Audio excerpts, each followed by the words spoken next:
Salut, j'espère que vous allez bien. Bienvenue dans ma nouvelle vidéo. Aujourd'hui, un sujet pas mal plus soft, rien à voir avec la vidéo de la semaine passée qui était clairement un oral du secondaire 5. Aujourd'hui, on va parler de mon couple, puis comment on a fait pour passer de l'amitié à la relation. Donc moi et ma copine, on s'est rencontrés en 2009, soit en 4e année, puis on s'est rencontrés pendant la récréation dans la cour d'école. À ce moment-là, on savait pas, mais on allait clairement devenir inséparables. Puis en plus, c'est qu'à cette époque-là, les réseaux sociaux n'existaient pas. Parce qu'on devait faire, c'est tout simplement de reprendre contact à chaque début d'année parce qu'on se perdait de vue totalement pendant l'été parce que je partais en vacances ou au camp de jour. En 2010, on a commencé à avoir MSN. Personnellement, je voulais celui de ma mère et ma copine utilisait l'ordinateur de son frère pour qu'on puisse communiquer plus facilement. Donc, c'est à ce moment-là qu'on a commencé vraiment à devenir inséparables. Techniquement, on s'écrivait tous les jours, puis on s'appelait directement quand on rentrait chez nous. 2 heures par jour, on s'appelait, puis ensuite on comblait sur écrit ou appel vidéo pour être sûr qu'on manquait absolument rien de la vie de l'autre. En 2011, c'était fini pour moi les voyages et j'ai décidé d'arrêter aussi le camp de jour, puis d'aller passer mes vacances d'été chez ma future blonde. Donc, ce qu'on faisait en fait, c'est qu'on se voyait quasiment tous les jours en fait. À minuit, je partais de chez elle et à 7h le matin, j'étais rendue chez elle. Puis c'est aussi à ce moment-là qu'on a eu notre premier baiser. Mais pour nous, c'était nos personnages qui s'embrassaient, pas nous. En 2012, les rumeurs commençaient à circuler comme quoi il y avait quelque chose, et pas juste de l'amitié entre moi et Mimi. Puis on a tous les deux pris peur. Puis on a décidé d'avoir des copains, puis pour faire taire les rumeurs. Mais on continuait entre nous deux de s'embrasser quand même. Mais là, on n'était pas en couple. Mais on avait des copains, on vivait une relation, mais on les voyait quasiment jamais parce qu'on préférait 1000 fois mieux être juste toutes les deux. Ouais, ok, c'est pas notre meilleur. Maintenant, en 2016-2017, fin secondaire, on s'éloigne pas mal à cause de certains éléments de la vie qui fait que parfois on s'entend plus aussi bien ou il y a des choses qui se passent dans la vie qui nous éloignent.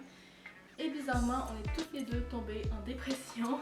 Et on a eu des troubles avec nous-mêmes à s'apprécier, à se gérer ou quoi que ce soit. Mais je crois que ça nous a encore plus rapprochés puis on s'est retrouvés vraiment pas plus tard. 2018, on était toujours en couple avec des hommes. Ouais, c'est pas bien. Mais on était plus heureuses. Ça va être une bonne objet de story time, I guess. Puis on a tout simplement décidé de laisser nos chums ou de se faire laisser, peu importe comment ça s'est passé, mais on a décidé d'assumer le fait qu'on n'était pas fait pour être avec des hommes. Puis on pensait de plus en plus à faire notre coming out, mais on avait peur, puis on n'osait pas. Fait qu'on l'a pas fait cette année-là finalement. Début 2019 commence rough. On décide de se prendre un appartement. De mon côté, question familiale, c'était mieux pour moi.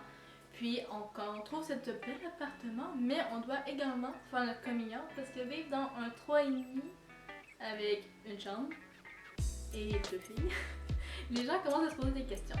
Donc on prend notre force puis on décide de faire notre coming out à nos parents. Puis un peu plus tard après, se mettre en couple sur Facebook. Fin 2019, on finit le déménagement, on est ici maintenant. Puis les tensions avec ma famille suite à mon coming out commencent tranquillement à se dissoudre. Toujours difficile un peu à prendre, mais je vous ferai une vidéo sur le coming out. Mais c'est ça, on décide d'accepter les compromis de chacun des membres de la famille, puis de se ressouder.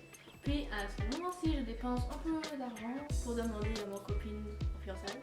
Puis elle a dit oui! Donc on est fiancés depuis 2019.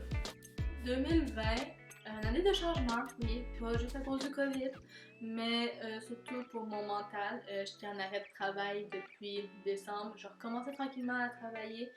Mon état mental n'était pas tout à fait stable.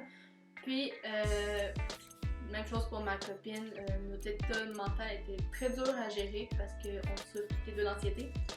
Puis on a décidé d'adopter un petit chaton qui s'appelle Eko, qui va bientôt avoir 1 an, c'est ça.